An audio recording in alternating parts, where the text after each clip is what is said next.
10 টাকা তো এই কেন লেপ কেমন হবে এখান করে এখান 10 টাকা তো কটা শুনবো ওই হ্যাঁ 1 লাখ কত সত্যি জানি না। হ্যাঁ আরে ও কখন 10 টাকাতে কটা শুনবো এই টাকা শুনছো না হলে বাদ দে। 1 লাখ কটা শোনা হয়েছে? তুই কত কটা শোনা হয়েছে 1 লাখ?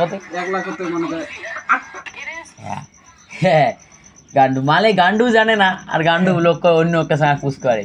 আর গান্ডু তুই জানিস 1 লাখ কটা শোনা হয়েছে? কটা কত কটা? তুই কত 5টা। কোন বড় দশটা হ্যাঁ এলা হিসেব করে দেখাম। হাজারতে তুই মনে কর হাজারতে 3টে বসে 10,000 কত বসে? 4টা। 10,000 আটটা শোনা বাড়ে দেয়, এলা কত হয়? 5,000তে 5টা। হ্যাঁ 5,000 তো চল না, 5 লাখ হল।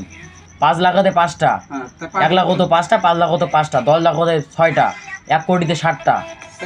5 লাখ যদি মনে কর যদি 5টা হয় তাহলে লাখ থেকে নেই মনে কর 4টি হওয়া যাচ্ছে। লাখ হতো 5টা রে, 1 লাখ হতো 5টা, 5 লাখ হতো 5টা, তো 4 লাখ কয়টা হবে? 4 লাখ 4টা না 5টা? 9 টাকা 4টি 9 টাকা 5টা না হবে তাই ওই 10 টাকা কটা শোনা হয়েছে? হ্যাঁ ওরা আকগাড়ে এক দিয়ে তারপর দিয়েছে। হ্যাঁ আমার বন্ধু যখন প্রথমে মানে আর কি 1 লাখ শূন্য করা না পায় বিদেশে আসে তা 6টা